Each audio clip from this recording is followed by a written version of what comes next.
রসালো কাতলা কালিয়া, ঐতিহ্য আর স্বাদের মেলবন্ধন। কাতলা কালিয়া শুধু একটি মাছের রেসিপি নয়, বাঙালির আবেগ। সুগন্ধি মশলা আর বড় বড় কাতলা মাছের টুকরো মিলে তৈরি হয় এই রাজকীয় পদটি। এটি সাধারণত বিশেষ দিনে বা অতিথি আপ্যায়নের সময় রান্না হয়, তবে আজকাল ঘরোয়া খাওয়াতেও অনেকেই এটি পছন্দ করেন।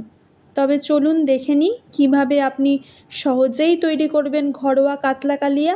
এটি তৈরি করতে আমাদের যা যা উপকরণ লাগবে তা হলো কাতলা মাছের কয়েকটি টুকরো, পেঁয়াজ বাটা, আদা বাটা, রসুন বাটা, কাঁচা লঙ্কা বাটা, টক দই ভালোভাবে ফেটানো। আর লাগবে কিছু গুঁড়ো মশলা, তা হলো পরিমাণ মতন জিরে গুঁড়ো, ধনে গুঁড়ো, লাল লঙ্কার গুঁড়ো, হলুদ গুঁড়ো, স্বাদ মতো লবণ ও চিনি, আর লাগবে সর্ষের তেল।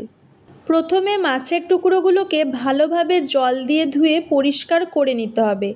তারপর ভালোভাবে জল ঝরিয়ে নিয়ে তার মধ্যে একে একে পরিমাণ মতন হলুদ গুঁড়ো ও স্বাদ মতন লবণ ছড়িয়ে ভালোভাবে মেখে 10 মিনিটের জন্য রেখে দিতে হবে। তারপর গ্যাসের ফ্লেম অন করে কড়াই বসিয়ে তার মধ্যে পরিমাণ মতন সর্ষের তেল দিয়ে তেল গরম হলে মাছের টুকরোগুলোকে একের পর এক দিয়ে ভালোভাবে হালকা বাদামি করে ভেজে তুলে নিতে হবে।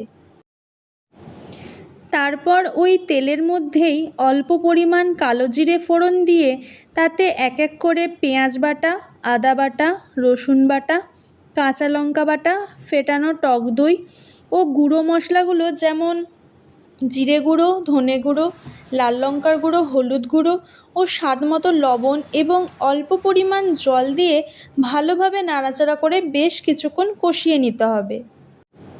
মশলা ভালোভাবে কষে গেলে তেল ওপরে ভেসে উঠলে সেই অবস্থায় পরিমাণ মতন গরম জল মিশিয়ে আবারও ভালোভাবে নাড়াচাড়া করে ফুটতে দিতে হবে।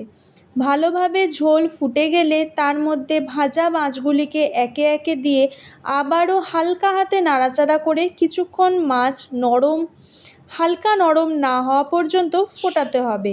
খেয়াল রাখতে হবে হালকা হাতে নাড়তে হবে, নয়তো মাছ ভেঙে যেতে পারে। ঝোলটিও বেশ খানিকটা শুকিয়ে কষে আসলেই এবং মাছ নরম হয়ে আসলেই রেডি আমাদের রসালো কাতলা কালিয়া। এই কাতলা কালিয়া শুধু মাছের রান্না নয়, এটি একটি আবেগ যা প্রজন্ম থেকে প্রজন্মে চলে এসেছে। আপনারা যদি এই ক্লাসিক রেসিপি নিজে রান্না করে থাকেন তাহলে অবশ্যই আমাকে কমেন্ট বক্সে জানাতে ভুলবেন না আপনাদের কেমন লাগলো। ভিডিওটি ভালো লাগলে অবশ্যই লাইক করে চ্যানেলটিকে সাবস্ক্রাইব করে দেবেন। আজ তাহলে আসি, দেখা হবে পরবর্তী কোনো নতুন ভিডিওর সঙ্গে। ধন্যবাদ।